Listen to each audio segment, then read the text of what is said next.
Здравейте, сега ще ви представя в няколко стъпки как да инсталирате Windows клиент или сървър върху виртуален хард диск.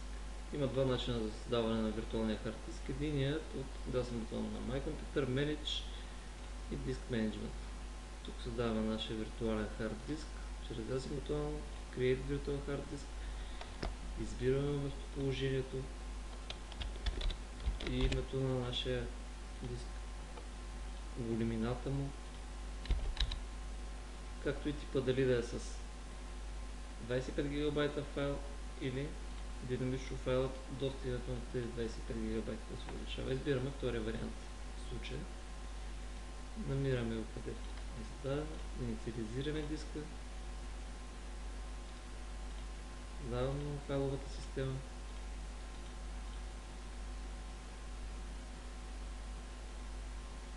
и това вече е готов.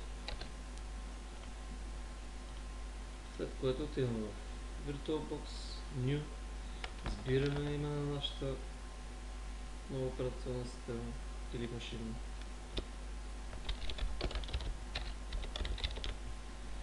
Избираме типа и версията. В случая ще инсталирам Windows Server 2012.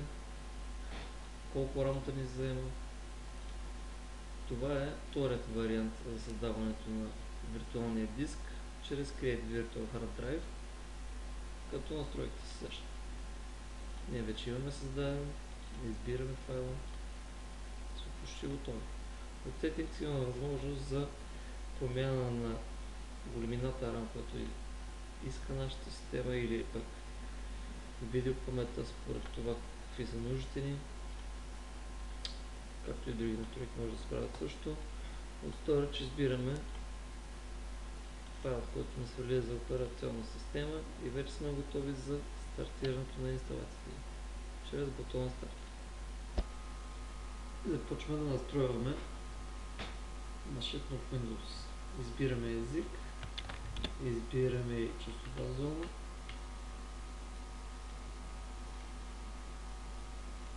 и даваме инсталация.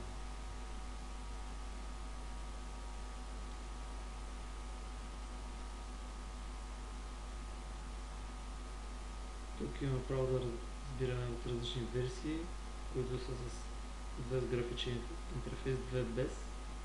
Избираме стандартната версия, License Terms, който желая може да си ги прочете, и даваме Custom Installation. Тук не е дискът, който сме създали, форматирали, няма нужда да го питаме. И Windows започва да се инсталира.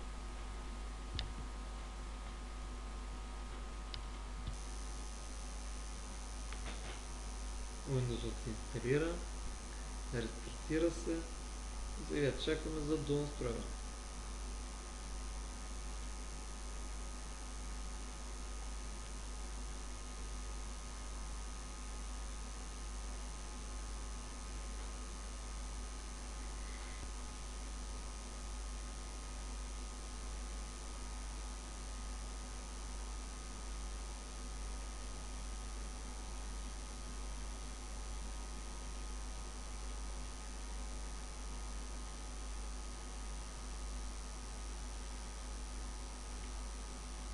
Пишем си паролата.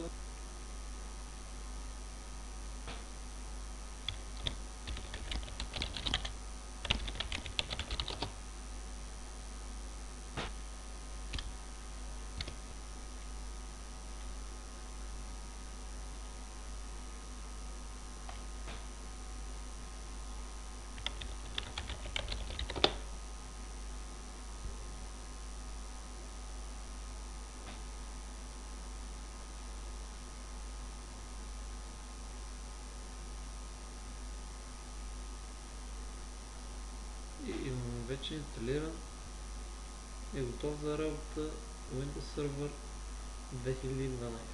Остават само настройките в самият Windows според нашите нужди.